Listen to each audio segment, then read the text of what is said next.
Selamat petang, salam sejahtera. Terima kasih karena bersama dengan saya di Nazilin Unity Channel.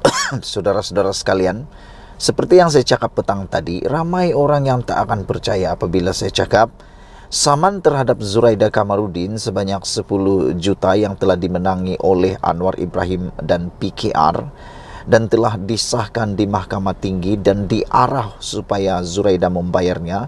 Saya kata itu baru permulaan. Saya kata next is mungkin Azmin Ali ataupun geng-geng PKR yang lain yang telah lompat parti sebelum ini dan menyertai pengkhianatan langkah Sheraton, meninggalkan PKR dan menyertai langkah Sheraton.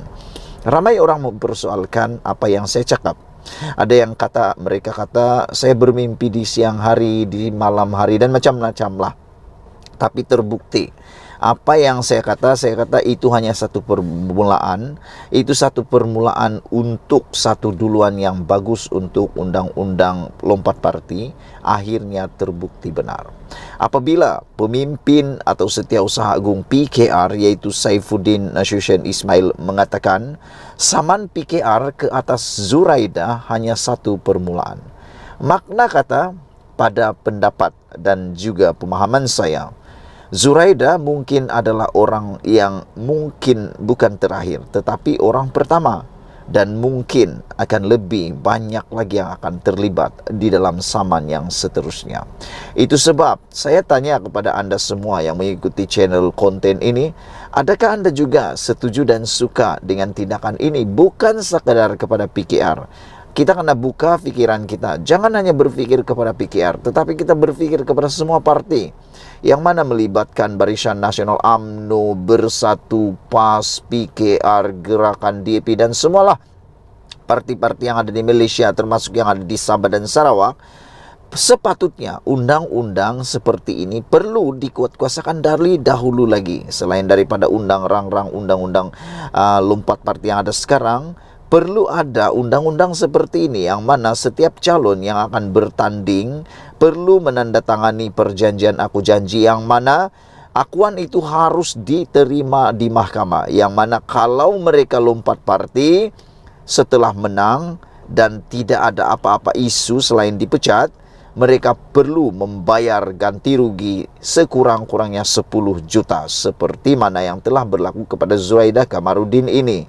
Adakah anda setuju dengan saya? Kalau anda setuju, anda bermaksud anda setuju supaya ada kestabilan politik di Malaysia.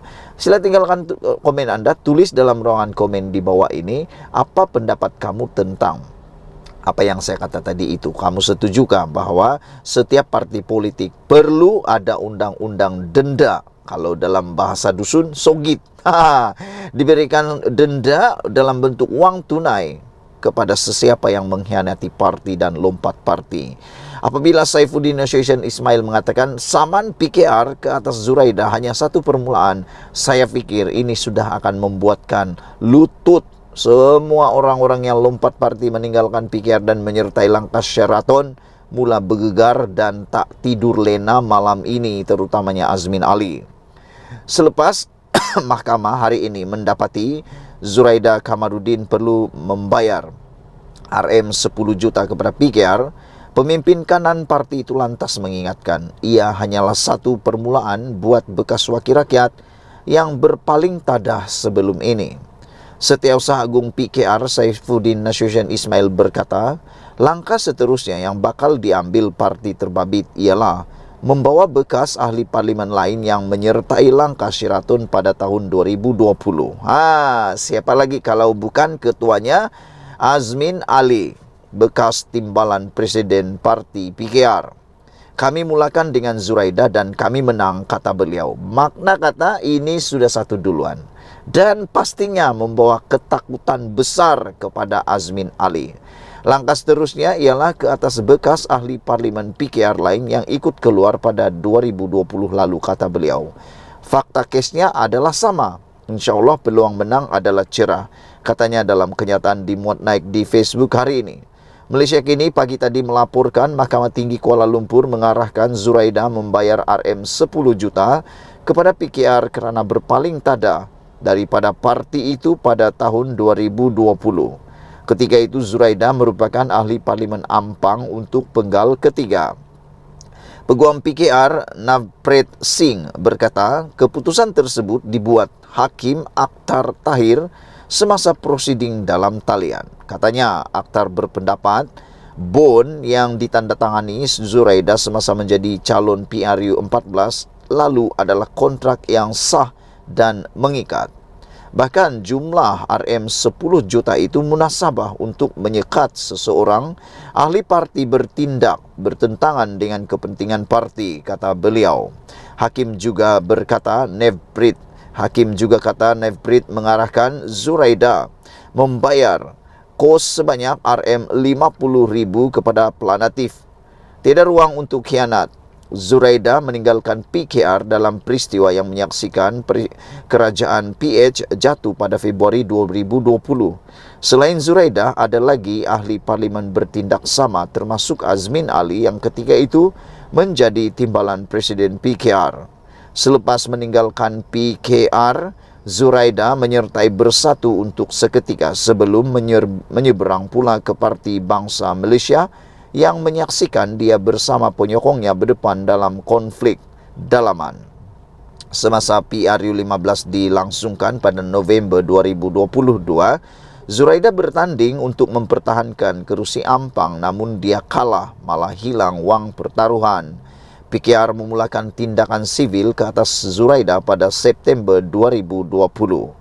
Berdasarkan keputusan mahkamah hari ini, Saifuddin berkata, pengajaran yang boleh diambil oleh semua pihak ialah jangan melakukan khianat kerana kegembiraan yang dialami hanya sementara. Dia yang juga Menteri Dalam Negeri menambah, ketika ini memang ramai bekas penyokong PKR yang sedang memohon untuk menyertai semula parti berkenan namun ia tidaklah semudah itu. Namun katanya, individu yang mengkhianati parti tidak akan diterima semula. Maaf ya, masuk parti bukan macam bersalin baju, katanya.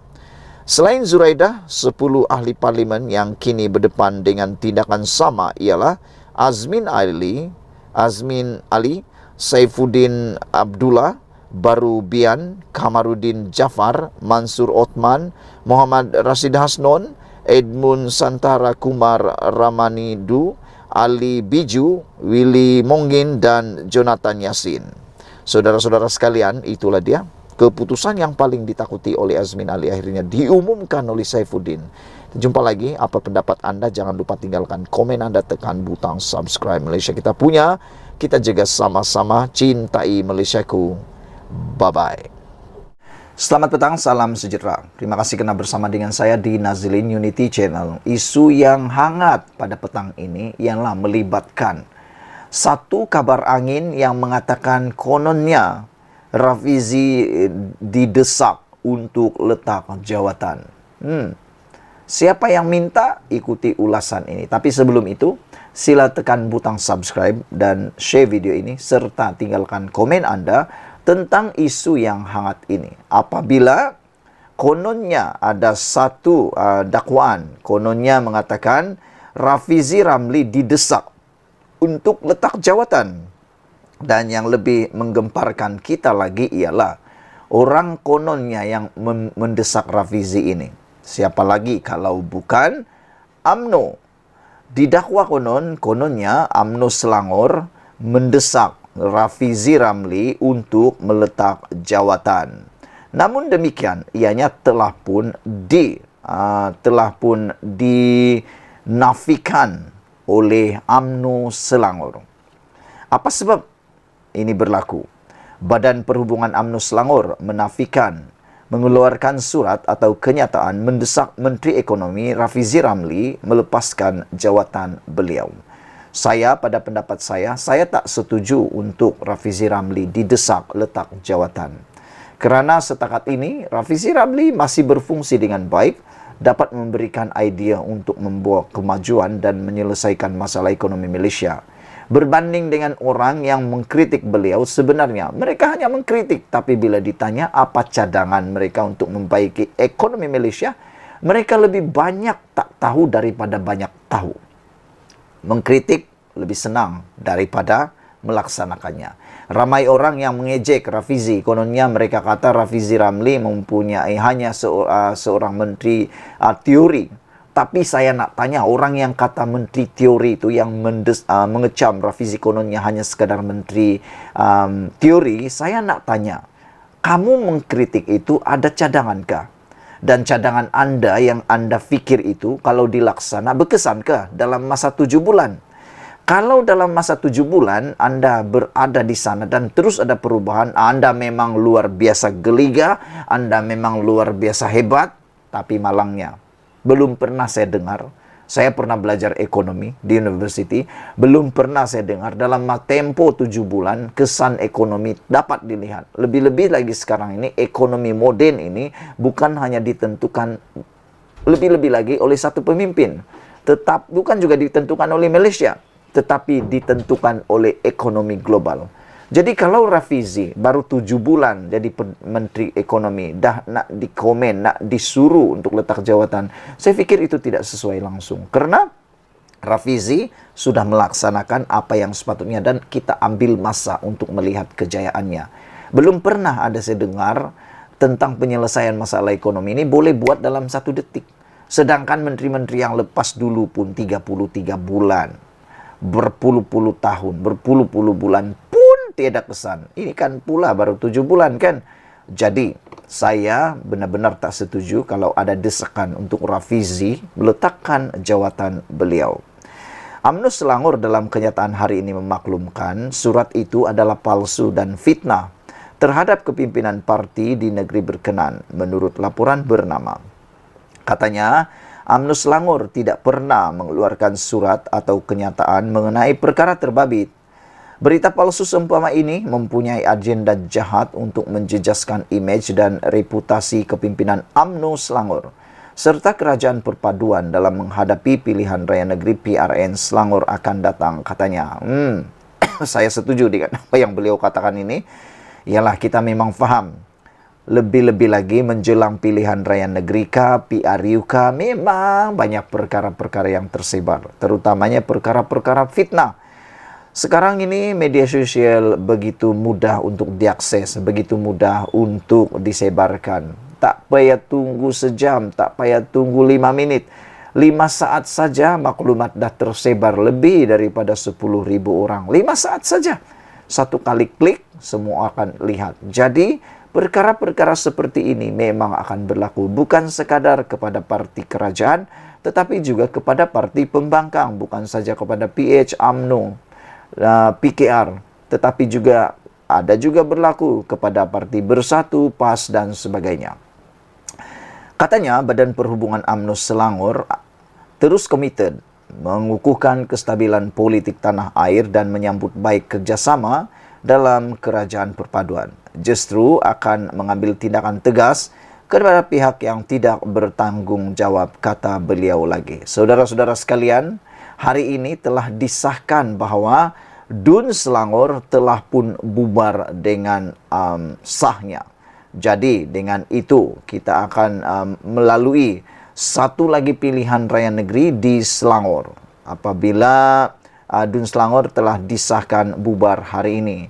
Dewan Undangan Negeri Selangor bagi penggal ke-14 secara rasminya dibubarkan hari ini sekaligus membuka laluan kepada pilihan raya negeri. Jadi bermula daripada hari ini pasti ada kempen di sana-sini dan yang lebih menarik lagi, pasti akan ada cerita-cerita yang menarik. Tak tahulah itu berita palsu kah, itu fitnah kah, itu benar-benar betulkah, berita kabar angin kah, dakwaan semata-mata kah. Inilah yang akan berlaku dalam pilihan raya. Tak boleh elak, memang akan ada dakwaan-dakwaan yang luar biasa yang kita tak pernah tahu.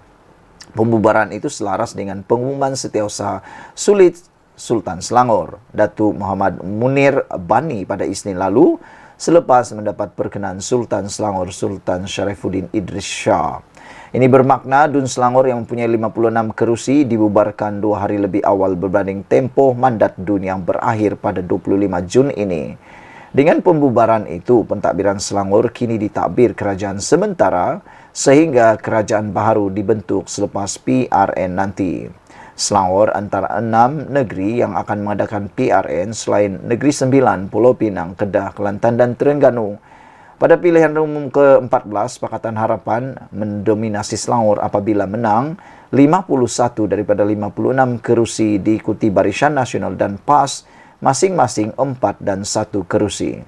Kedudukan terkini kerusi di sebelum DUN dibubarkan ialah PH memiliki 40 kerusi, yaitu PKR 19, DAP 15, Amanah 6, BN 5, Bersatu 4. Parti Bersatu Malaysia PBM 2, manakala PAS, Pejuang dan Warisan masing-masing 1 kerusi serta seorang wakil rakyat bebas. Satu lagi kerusi DUN Batangkali diisytiharkan kosong setelah wakil rakyatnya tidak hadir ke persidangan DUN melebihi 6 bulan. Oh, rupa-rupanya ada satu yang telah pun dikosongkan kerana tidak hadir. Jadi saudara-saudara sekalian, itulah dia jawapan kepada sumber yang mengatakan UMNO desak Rafizi letak jawatan tetapi telah pun dinafikan oleh UMNO Selangor. Sekian dulu untuk kali ini. Jangan lupa tinggalkan komen anda, tekan butang subscribe. Kita jumpa lagi. Bye-bye.